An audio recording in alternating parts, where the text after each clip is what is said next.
أنزلناه في ليلة القدر وما أدراك ما ليلة القدر ليلة القدر خير من ألف شهر আল্লাহ তাবারক ওয়া তাআলা বলছেন এই রমজানের ভিতরে লাইলাতুল কদর বলে একটি জিনিস রয়েছে, সেটা কুড়ি রোজার পরে বিজরের ভিতরে খুঁজতে হবে। অনেক তাফসীর, অনেক মুফাসসির অনেক রকম কথা বলেছেন।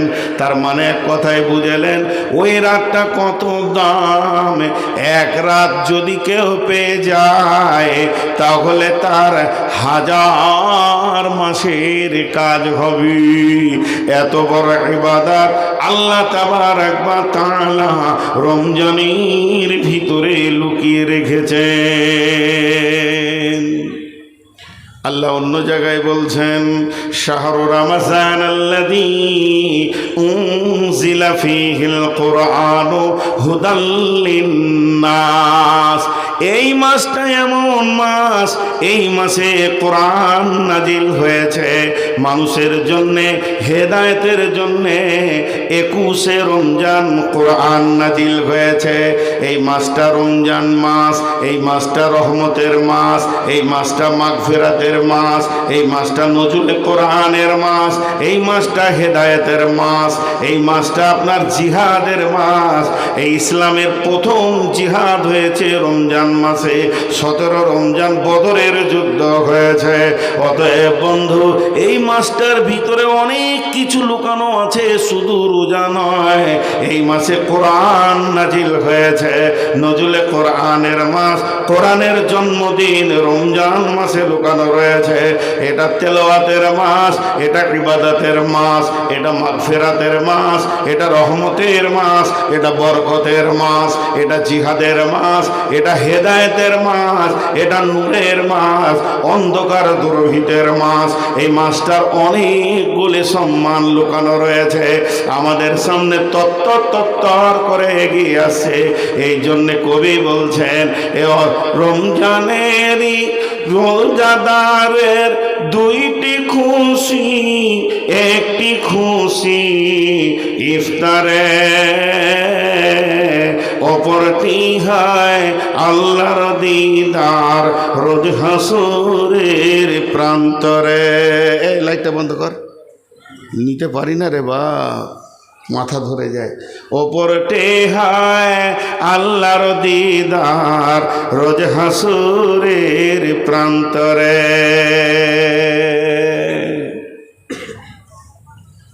এই মাসটা এত দামি মাস,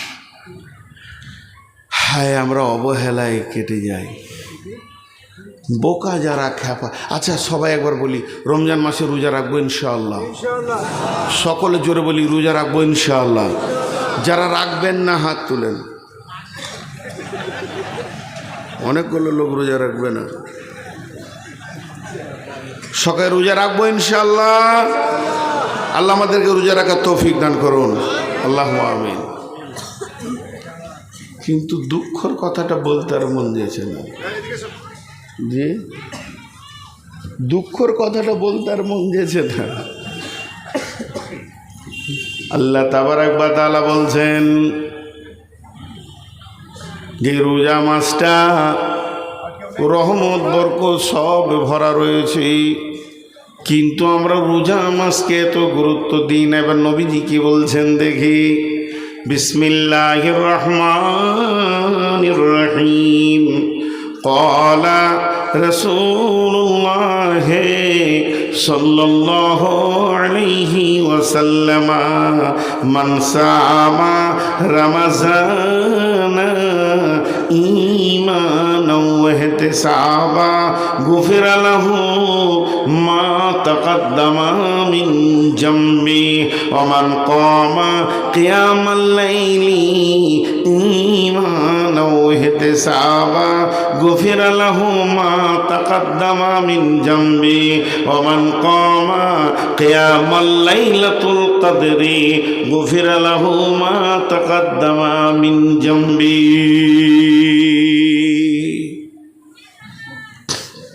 শুনি সব খুশি হয়ে যাবে। প্রথমেই আল্লাহ রসুল বলছেন যে রমজান মাসে রোজা রাখবে ঈমান ইহতিসাবের সঙ্গে, তার পূর্বের অনেক গুনাহ মাফ হয়ে যাবে।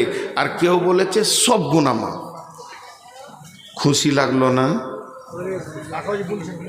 লাও, কি আর বুঝাবো বলেন তো? এতগুলি লোক খুশি হতে পারলেন না। খুশি হলে আলহামদুলিল্লাহ বলতে হয়, আশ্চর্য লাগলে সুবহানাল্লাহ বলতে হয়।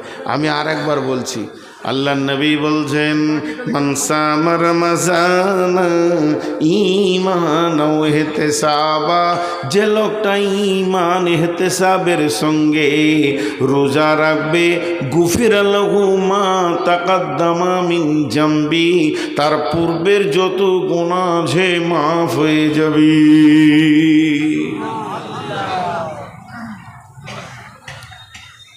ওমান কামা কিয়ামাল লাইলি, কিয়ামাল লাইলি বলতে এখানে বলা হয়েছে মানে তারাবি, যে মানে প্রতিদিন পড়বে, বাদ যাবে না।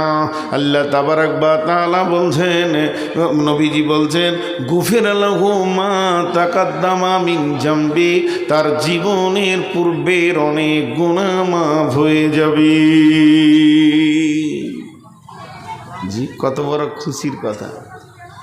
ওমান কামা কিয়ামাল লাইলাতুল কদরি, এই মাসে লাইলাতুল কদর লুকানো আছে।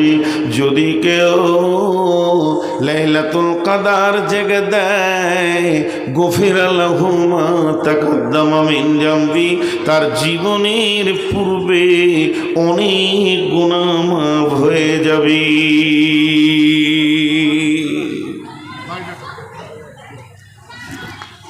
মাফ হয়ে যাবে। কত মজার ইবাদত আসছে একবারে।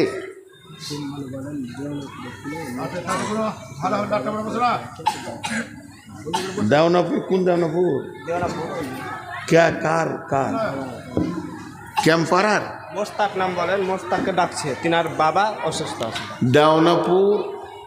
দেওনাপুরের মুস্তাককে আছে। মুস্তাক ভাই, আপনার আব্বা অসুস্থ, আপনার আব্বা ডাকছে। অবশ্যই আব্বা মায়ের ডাকে সব ছেড়ে চলে যেতে হবে। আপনি যান, আপনার আব্বা অসুস্থ, মুস্তাককে আছেন পারদেওয়ানাপুরের, মুস্তাক ক্যাম্পারার, চলে যান। যেহেতু আপনার আব্বা অসুস্থ, আপনাকে ডাকছেন। জি, এগুলো এলান করতে হবে সব বাদ দিয়ে, তাহলে জীবনের গুনাহ মাফ। কত সুন্দর ইবাদত আল্লাহ দিয়েছেন, আপনার আমার জীবনের গুনাহ মাফ করার কত রাস্তা দিয়েছেন। কিন্তু আমি একটা প্রশ্ন করব, যদি আমার সঙ্গে আপনারা প্রশ্নতে একমত হন তাহলে বলবেন ঠিক আছে, আর যদি দ্বিমত হন তা বলবেন আমার প্রশ্নটা ভুল আছে। আমার প্রশ্নটাকে বোঝার চেষ্টা করেন। প্রশ্ন বুঝলে, ওদিকে আবার দাঁড়িয়ে আছে নাকি? আল্লাহ আকবার, আর আমাকে আজকে মার্ডার করবি, আমাকে মার্ডার করবে। আর গো আহা, কীভাবে দাঁড়িয়েছে, বুকে হাত দে, খালি তুই শালা নেমে দেখ, তোকে দেখছি। আল্লাহ, কী দোষ করেছি রে ভাই তোদের, হ্যাঁ? এমন করে দাঁড়িয়ে আছে না, খালি তুই নেমে দেখ, কত চোপা চালাইছিস, তোকেই দেখছি একবার। তো আমার প্রশ্নটা আগে বুঝেন। আমার প্রশ্ন হচ্ছে, ঈদের নামাজ পড়ে নিব, তারপর থেকে শুরু করব, চুরি করব, ব্যভিচার করব, জিনা করব, বেপরদা থাকব, জুয়া খেলবো, সুদ খাবো, মার্ডার করব, খুন খারাপি করব, লুটেরা করব, লুচ্চাগিরি করব, নামাজ পড়ব না, জাকাত দেব না, হজ করব না, কালেমা পড়ব না, যত গুনাহ আছে করব, লুটে পুটে টাকা পয়সা করব। আর যেদিন পশ্চিম দিকে রমজানের চাঁদ উঠে যাবে, চাঁদটা দেখে নিই, নদীতে ঝাঁপ মেরে দিব, গোসল করে নিব, সাবান মেখে নিয়ে এশার নামাজে তারাবি পড়ার জন্যে চলে আসবো। মুসল্লির মতো টুপি লাগিয়ে সুন্দর করে 1 মাস রোজা রেখে নিব, সব গুনাহ মাফ হয়ে যাবি।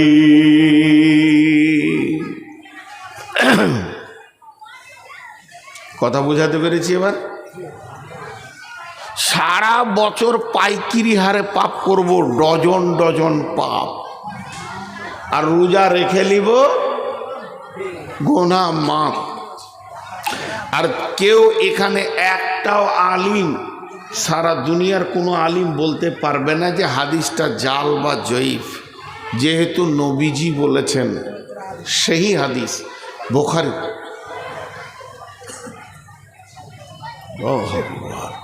কোথায় জলসা করতে এসছি বাপ? জি, সারা এলাকার লোক জি গোনায় আমার জর্জরিত হয়ে গেল। আর রমজানে এত সুন্দর করে রোজা রাখবো, একবারে রসুল যেমন করে রেখেছিল, একটা পাপ করব না।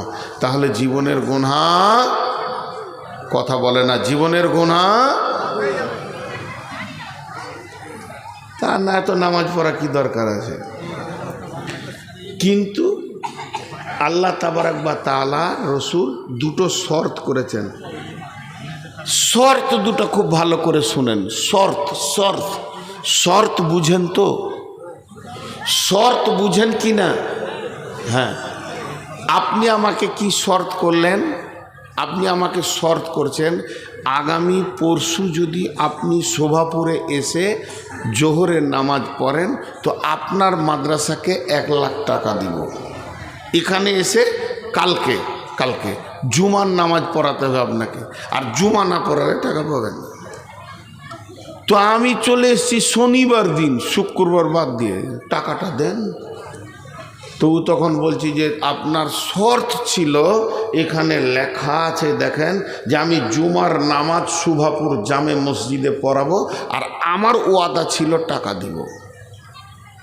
তখন আমি ওকে হালকা করে বলছি, আমি নাইলে আসিনি, তা আমার ওয়াদা নাইলে ভুল হয়ে গেছে, তো তুমি কেন ভুল করবে? এটা ঠিক হচ্ছে কি? এটার নাম শর্ত লয়। শর্ত হচ্ছে জুমা পড়ানোর সাথে টাকাটা জয়েন্ট হয়ে আছে। আমি যখনই জুমা পড়িনি, অটোমেটিক আপনার ওয়াদাটা বাতিল হয়ে গেছে। আপনি খুশি হয়ে দিলে দিতে পারেন, না দিলে আর আপনার গুনাহ হবে না।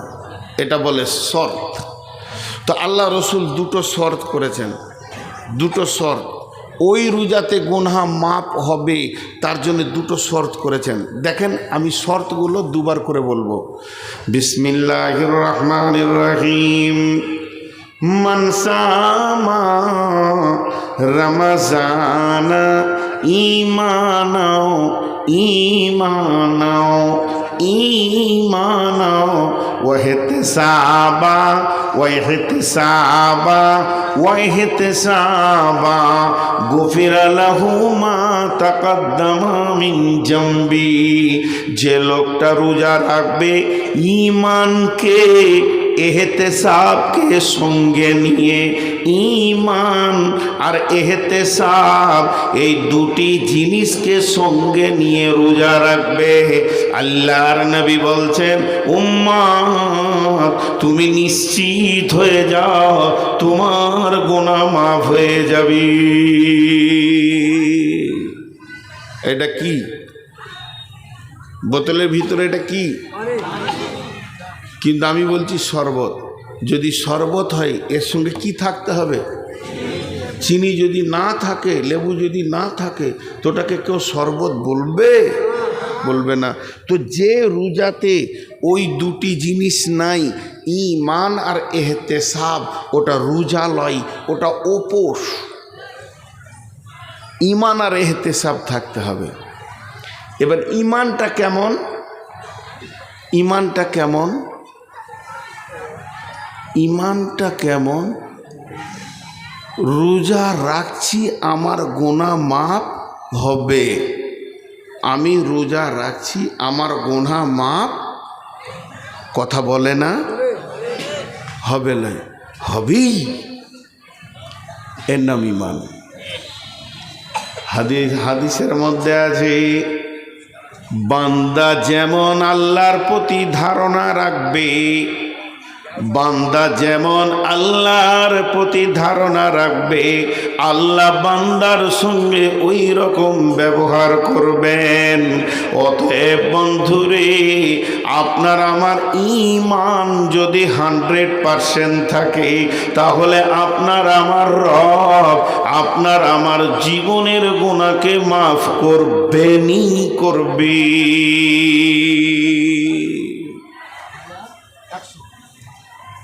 রোজা রাখছে তো মনে মনে ভাবছে মাফ হতেও পারে, না হবে, এরকম মনে মনে চলবে। আপনারা ধ্যান দেন আমার কথাগুলোতে, চলবে না। একটা উদাহরণ দিই, হাত তুলে দোয়া বিদআত। বড় বড় আলেমরা বলছে ভাই আমি ফতোয়া দিচ্ছি না, ফতোয়া দেওয়ার মতো আমার ইলম নাই, উদাহরণ দিচ্ছি। মনে করেন বলে বলছি যে রমজান মাসে আপনাদের ইমাম সাহেব তারাবি শেষ হয়ে গেল আজকে, তো বলছি চলেন একবার দোয়া করি সবাই, আল্লাহর কাছে কাঁদি। 21 রোজা চলছে, তো ইমাম সাহেব দোয়া করছে, এই আল্লাহ তুমি আমাদেরকে মাফ করে দাও, গুনাহ করেছি মাফ করে দাও। ঈদগাহের ময়দানে হাত তুলে দোয়া করছি, মাবুদ তুমি আমাদেরকে ক্ষমা করে দাও, মাফ করে দাও। জেনা করেছি মাফ করে দাও, চুরি করেছি মাফ করে দাও। মাবুদ কত মিথ্যা কথা বলেছি, তুমি আমাদেরকে মাফ করে দাও। অঝোর নইলে ইমাম কাঁদছেন, মুক্তাদিদের ভিতরে মুয়াজ্জিন টুকরে টুকরে কাঁদছেন, বলছে আল্লাহ বেশাক পাপগুলো করেছি মাফ করে দাও। এরই ভিতরে হাজি সাহেব কাঁদছেন, গাজী সাহেব কাঁদছেন, গায়ের মাস্টার সেও বলছে মাবুদ বেশাক অনেক গুনাহ করেছি, তোমার নবী বলেছেন রোজাতে গুনাহ মাফ হবে। এই আল্লাহ তুমি মাফ করে দাও, এই মাফ করে দাও। অঝোর নয়নে সবাই কাঁদছে, এরই ভিতরে আমার মতো এক বেঈমান বসে আছে, খালি অলসতার সঙ্গে বলছে আমিন আমিন আমিন, অলসতার সঙ্গে বলছে, আর মনের ভিতরে বলছে মাফ হতেও পারে না পারে। আল্লাহ বলছে এটা চলবে না, বিশ্ব নবী বলছে চলবে না। তুমি যেদিন রোজা রাখতে শুরু করবে, তুমি নিয়ত করে নাও আমার রব আমাকে মাফ করবেনই করবে। হযরত ওমর বলছেন আসমান থেকে যদি এলান হয় সারা পৃথিবীর মানুষ জান্নাত চলে যাবে, একজন জাহান্নামে যাবে, তাহলে আমি ওমর সেই জাহান্নামীটা। কারণ কোরআন বলছেন ইন্না বাতশা রাব্বিকা লাশাদীদ, আল্লাহর পাকার বড় মজবুত। আবার কোরআন বলছে, হযরত ওমর বলছেন আসমান থেকে যদি এলান হয় সারা বিশ্ব জাহান্নামে চলে যাবে, একজন জান্নাতে যাবে, তাহলে আমিও তখনও বলবো আমি সেই ওমর জান্নাতি। কেন? আমার আল্লাহ বলেছেন লা তাকনাতু মির রাহমাতিল্লাহি, হে ওমর, হে আল্লাহ বলছে হে আমার গোলাম, আমার রহমত থেকে নিজেকে বঞ্চিত করিও না। তার মানে হচ্ছে আমার রব এত বড় মাফ করনে ওয়ালা। একটা লোক পাপ করতে করতে যদি আসমান জমিনকে ভরে দেয়, জায়গা না থাকে, পাহাড় পাহাড় পরিমাণ পাপ করে, তারপরেও যদি চোখের পানিতে রবের কাছে মাফ চায়, তাহলে আল্লাহ তাকে মাফ করে দেবেন। অতএব বন্ধু, এটা একটা খেয়াল করতে হবে যে যেদিন আমি রোজা রাখছি ওই দিনে আমার দিল মন আল্লাহর প্রতি এতটাই বিশ্বাস থাকবে আমার গুনাহ মাফ হবে। এর নাম হলো ঈমান,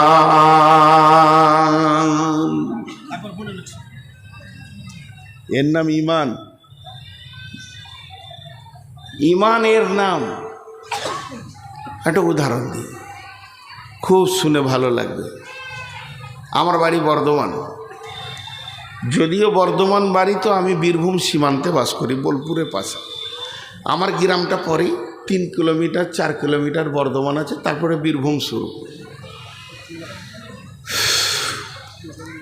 তো রমজান মাস আমার বিয়ে হয়েছে বীরভূম জেলায়। তো হঠাৎ বোলপুরে যখন পৌঁছাইছি তখন আসরের নামাজ পড়ছি। খেয়াল করে শুনেন উদাহরণটা। আমার শ্বশুরের 6টা বেটা 2টা বেটি, বড়টা আমার কাছে, ছোটটা আরেকজনের কাছে। আর 6টা বেটার বিয়ে হয়েছে, 6টা বউ বাড়িতে আছে। ঠিক ইফতার হতে আর মাত্র ওই 10-15 মিনিট, ইফতার হতে, খাবার শুরু হবে 10-15 মিনিট। হঠাৎ আমি গাড়ি নিয়ে ঢুকে গেছি, 2জন আলিমকে নিয়ে। মৌলানা মুজাম্মেল ভাই আছেন, আমি আছি, আরও বড় বড় 2জন আলিম মাদানি নিয়ে।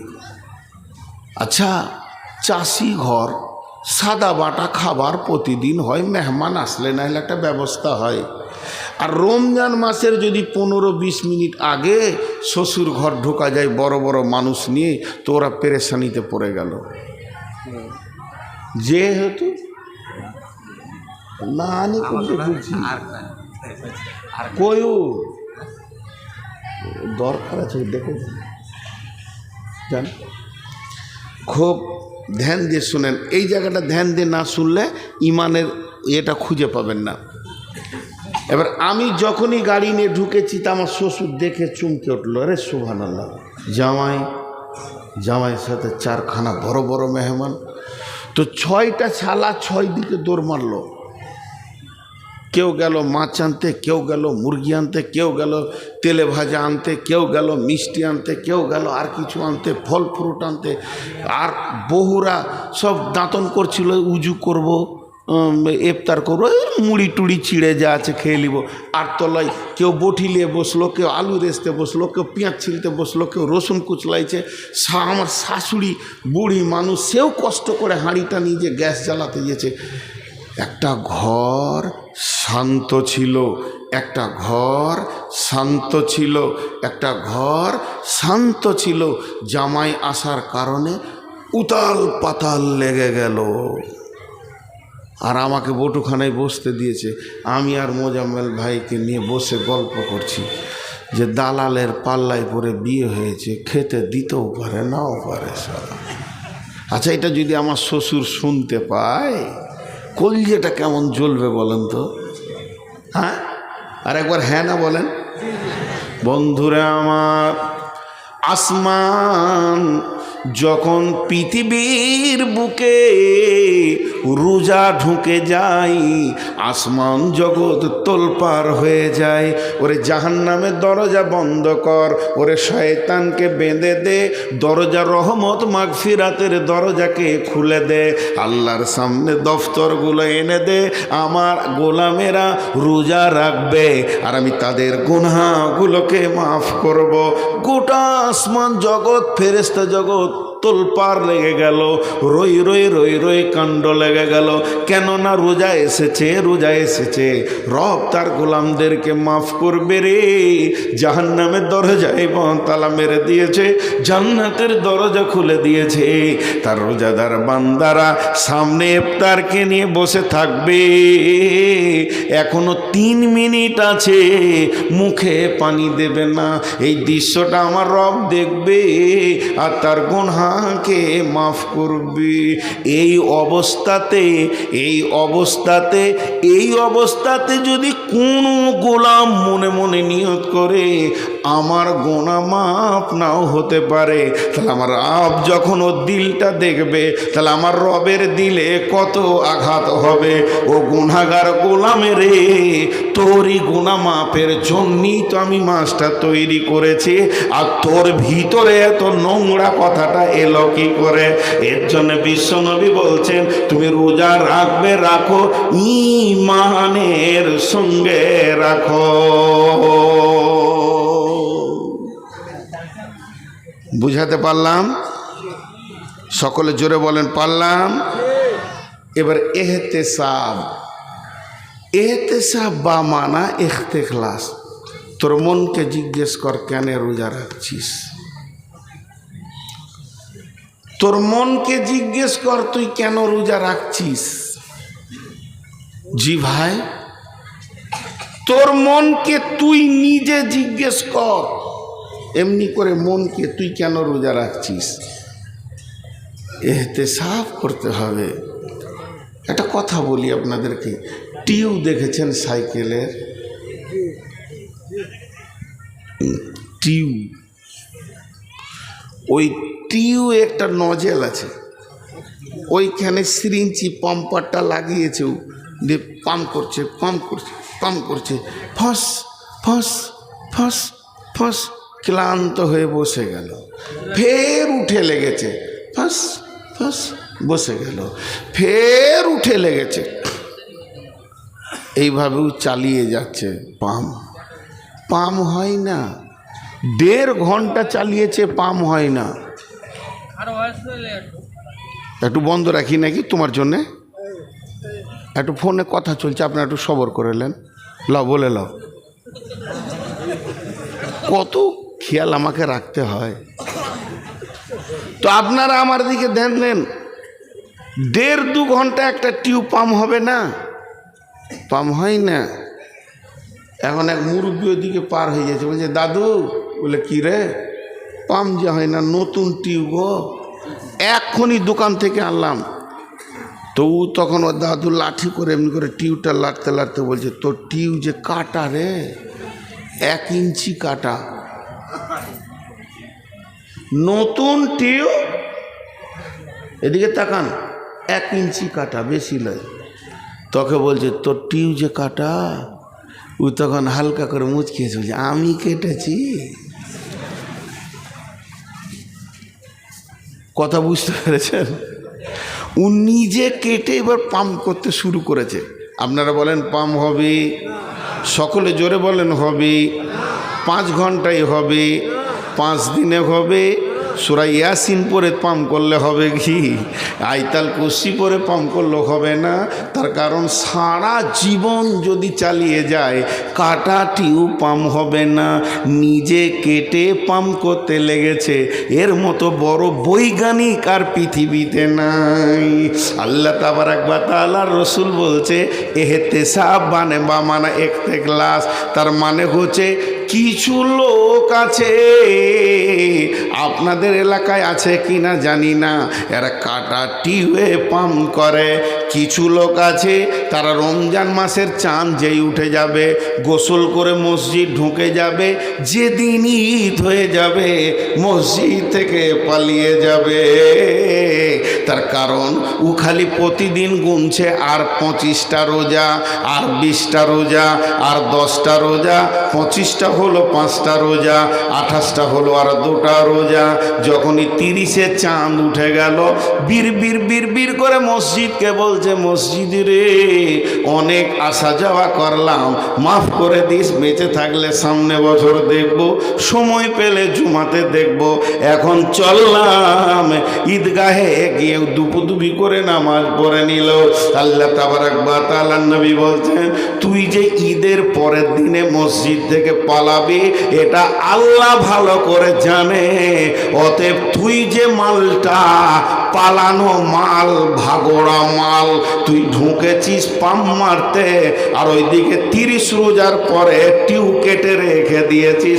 তোর মতো বেঈমান যদি 70 বছর রোজা রাখে, একটাও কবুল হবে না। এই মাল আপনাদের এলাকায় আছে? নাই, আলহামদুলিল্লাহ অনেক আছে। ঠিক রোজা হয়ে গেলে ঈদ পরই কেটে পড়ে, ওকে অত জাল লাগছে, এই ল্যাব দিব, হ্যাঁ এত জাল লাগছে তোমাকে, বুড়া মানুষের মতো চট গায়ে দিয়ে দিয়েছে খেপা, হ্যাঁ কত। তো কাটা টিউবে পাম্প হবে না। আমি দৌড়ছি, হঠাৎ মোটর সাইকেল নিয়ে শ্বশুর বাড়ি, উদাহরণগুলো মন দিয়ে শুনবেন, গিয়ে আমার বড় শালাকে বলছি, আসসালামু আলাইকুম ভাই, ভালো আছেন? কী ব্যাপার হঠাৎ এরকম করে, কোনো কাপড় চুপড় যে ভালো পরিষ্কার পড়ছে? আর বলি আর না, মাথা খারাপ। বলি আমি তাড়াতাড়ি এসেছি, কি হলো বলেন? বলে আমার বাড়ির পাশেই রোড সাইডে 10 কাঠা জায়গা, 4 লাখ টাকা করে কাঠা চলছে এলাকায়। ও বেচারা চাপে পড়ে 3 লাখে দিয়ে দিচ্ছে আমাকে, যাহলে 10 কাটা জায়গা 30 লাখ টাকা লাগবে। ভাই আমার 25 লাখ জোগাড় হয়ে গেছে, 5 লাখ দিতেই হবে। আর রাতের মধ্যে যদি 30 লাখ না দিই, আর একটা পার্টি 35 লাখ ধরে দাঁড়িয়ে আছে, ওকে দিয়ে দেবে, জায়গাটা হাতছাড়া হয়ে যাবে। ভাই ওই জায়গাটা আপনার বোনের নামে আর আমার নামে করব, আপনি আমাকে 5 লাখ টাকা ধার দেন। আজকে হলো বুধবার, কাল বৃহস্পতিবার জায়গাটাকে লেখালেখি নিয়ে ব্যস্ত থাকবো। শুক্রবার জুমার দিন কোথাও যাব না। শনিবার রবিবার বাদ দিয়ে সোমবার দিন আপনি ঘরে না থাকলেও আমি টাকা এনে ভাবির হাতে দিয়ে চলে যাব। আমার টাকা ব্যাংকে আছে, রাতে তোলা সম্ভব নয়। শালা তো মনে মনে ভাবছে যে যাজ্ঞা 5 কাটা যদি ওয়ার হয়তো 5 কাটা আমার বোনের তো হচ্ছে, তো আমার বোনের তো একটু মজবুত হচ্ছে। ক্যাশ ঘরে ছিল, 5 লাখ দিয়ে দিলে, আর আমি খালি ঘন ঘন বলছি সোমবার দিবই, সোমবার কোথায় যাব না দিয়ে দিব। ওটা মুখে বলছি এখানে, আর ভিতরে বলছি টাকা দিয়ে দেখ রে শালা, কত সোম যাবে তোর। সোম যেতে যেতে তুই কবরে চলে যাবি। তোর বোন আছে আমার কাছে, এটা হচ্ছে কোথায় বুকের কথা। ও আমাকে টাকা দিল কেন, আমার এইখানটা বুঝতে পারলো না। মানুষ বুঝতে পারলো না, টাকা দিয়ে দিল। কিন্তু একবার আপনি বলেন ও বুঝতে পারলো না, তা আমি যে রোজার পর থেকে পালাবো, আল্লাহকে বলছি খালি গোনাটা মাফ করে দে, তারপরে কেটে পড়বো। আল্লাহ কি জানে না? যারা বলেন গাঁওয়ালা বলছে মুসাল্লি এলো মুসাল্লি গেল, ইমাম বলছে মুসাল্লি এলো মুসাল্লি গেল, মাস্টার বলছে মুসাল্লি এলো মুসাল্লি গেল, সবাই বলছে মুসাল্লি এলো গেল, আর আমার রব আসমান থেকে বলছে চিটিং বাজেলো আর মসজিদ থেকে চিটারি করে চলে গেল। এর জন্য নবীজি বলছেন তুমি 2টি জিনিসকে ঠিক করো। 1 নম্বরে তুমি ঈমানকে ঠিক করো যে আমি রোজা রাখছি, আমার গুনাহ মাফ হবে। আর 2 নম্বরে তুমি ঠিক করো ইহতিসাব, যে আল্লাহ আমি যে পাপ করেছি তুমি মাফ করে দাও। আমার জীবদ্দশায় আমার জ্ঞান বশত দ্বিতীয়বার আর আমার দ্বারা এই পাপ হবে না।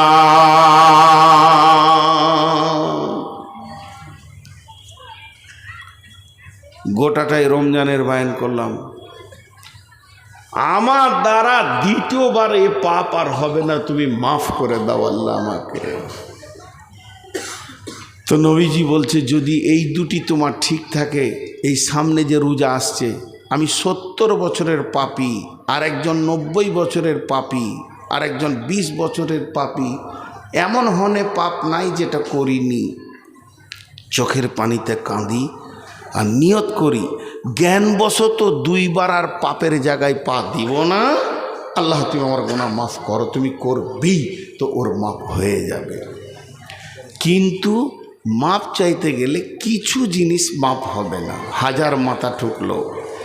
1 নম্বর হলো যদি কারো জমিকে দাবিয়ে রেখেছেন, কেউ আপনার টাকা পাবে পরিশোধ করেননি, শক্তির বলে যদি কাউকে মেরে রেখেছেন থাপ্পড় গালে, যেগুলো আপনি অন্যায় করেছেন এগুলো মানুষের কাছ থেকে মাপ চাইতে হবে। যাকে আপনি টাকা দেননি টাকাটা ফেরত দিতে হবে। যার জমিটা জবরদখল করে নিয়েছেন ওটাকে তার কাছে রিটার্ন করতে হবে। এতগুলো না করা পর্যন্ত গুনাহ মাফ হবে না। আল্লাহ সব মাফ করেন কিন্তু ঋণের গুনাহ মাফ করেন না। তারপরে এমন কিছু পিতা আছে বড় ছেলেকে বাদ দিয়ে ছোট ছেলেকে জমি জায়গা লিখে দিয়েছে, কিংবা ছেলেদেরকে লিখে দিয়েছে বেটিদেরকে ফাঁকি মেরে দিয়েছে, এ গুনাহ মাফ হবে না। সারা রমজান কেঁদে মাথা ঠুকে দিলেও হবে না, ওই জমিগুলো ঠিক ঠিক রিটার্ন করে দিতে হবে, তবেই গুনাহ মাফ হবে। অতএব এই মাসটা হলো মাফের মাস, এই মাসটা হলো আপনার আমার জিন্দেগি গুনাহ মাফের মাস। জি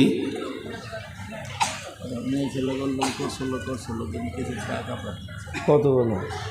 দুই রাউন্ডে 22,362, দ্বিতীয় রাউন্ডে 60,767, টোটাল 83,129।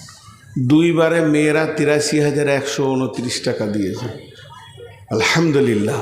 কিন্তু গোলমাল করে হ্যাঁ, চিল্লাচিল্লি করেছে, চোপার জোর বলি টাকাটা দিয়েছে। মানুষ দেওয়ার জন্য প্রস্তুত আছে, পকেট থেকে ছাঁচের ব্যবস্থা নেই।